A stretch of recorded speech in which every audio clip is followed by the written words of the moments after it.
போகிறோம். மருதாணி எடுத்து வச்சுக்கிறோம், க்ளீன் பண்ணி வச்சுக்கிறோம். ஏன்னா இந்த வெயில் சீசனில் வச்சா மருதாணி குழந்தைங்க எல்லாம் லீவில் இருக்கிறாங்க, எல்லா பிள்ளைங்களுக்குமே ரொம்ப பிடிக்கும். அதனால் உடம்பு ஹீட்டை குறைக்கும். அதனால் இது பறைக்கிறதுக்காக எல்லாம் எடுத்து வச்சுருக்கோம் பாருங்கள். நல்லா ஃப்ரெஷ்ஷாக பிடிங்கி வச்சுக்கிறோம்.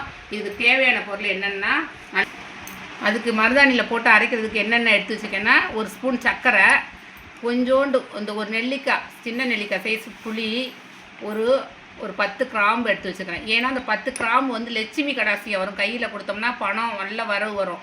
இதில் இப்போ மருதாணி வச்சுட்டு இந்த போட்டு இதை அரைச்சோம்னா வாசனையாகவும் இருக்கும். நான் இந்த லட்சுமி கடாசியம் கிடைக்கிறதில்ல, அதனால தான் இந்த கிராம்பு போடுறோம்.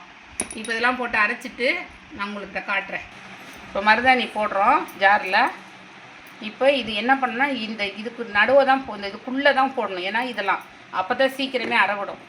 இந்த புளி கிராம்பையும் உள்ளே போட்டுறோம், சர்க்கரையும் உள்ளே போட்டுறோம். அதுக்கு மேலே கொஞ்சம் மருதாணி எள்ளி வைக்கிறோம். இது நல்லா செவந்து வரும், நல்ல உடம்புக்கு நல்ல குளிர்ச்சி இது. அதனால தான் இந்த வெயில் காலத்தில் மருதாணி வைக்கணும். ஏன்னா மழை பெய்யலாம், மருதாணி வச்சா உடம்பு கோல்ட் ஆயிரும், பிள்ளைங்களுக்கு சளி பிடிச்சிரும். அதனால் குழந்தைங்களுக்கு இப்போ வச்சு வைங்க, இப்போ வெயிலே வைங்க. இப்போ லைட்டாக தண்ணி ஊற்றிக்கலாம், ஏன்னா சர்க்கரை போட்டிருக்கிறதுனால லைட்டாக தண்ணி ஊற்றினா போதும்.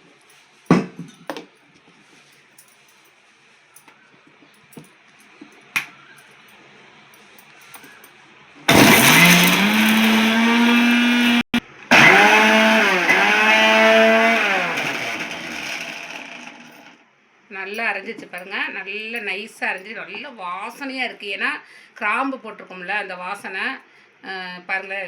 தண்ணி ரொம்ப ஊற்றக்கூடாது, இந்த மாதிரி இந்த அளவுக்கு தான் அரைக்கணும். ஏன்னா சர்க்கரை போட்டிருக்கோம், நல்ல வாசனையாக இருக்குது பாருங்கள். பார்க்கறதுக்கே நல்லா கலர் மாறிடுச்சு பாருங்கள், வலுன்னு இருக்குது. இப்போ அரைச்சாச்சு. இப்போ கையில் வச்சு பார்க்கலாம். மருதாணி மிக்சியில் அரைச்சிட்டு வந்துட்டோம் பாருங்களேன். நல்ல மை மாதிரி அரைச்சாச்சு. இந்தளவுக்கு நீங்கள் வந்து கடையில் வந்து கோன் வாங்கி குழந்தைங்களுக்கெல்லாம் வைக்காதீங்க. இது வந்து நம்ம ஒரிஜினலாக பண்ணுறது தான் உடம்புக்கு நல்லது, பிள்ளைங்களுக்கு எந்த நோய் வராது. ஏன்னா நீங்கள் இது மாதிரி பண்ணுங்கள், நான் சொன்னது மாதிரி மெத்தடில் அரைங்க. சர்க்கரை, கிராம்பு 4 கிராம்பு, சர்க்கரை 1 ஸ்பூன் போட்டு கொஞ்சோன்னு புளி வச்சு அரைங்க. நல்லா பாருங்களேன். இப்போ சும்மா நான் ஒன்றுமே பண்ணல, அரைச்சதுக்கே இவ்வளோ பிடிச்சிருக்கு பாருங்கள், கையில் எவ்வளோ பிடிச்சிருக்கு நல்லா பாருங்களேன். அரைச்சி வலிச்சு வச்சதுக்கே இவ்வளோ பிடிக்குது. நீங்கள் வந்து 2 ஹவர் 3 ஹவர்லாம் நீங்கள் அரைச்சி வைக்க தேவையில்ல.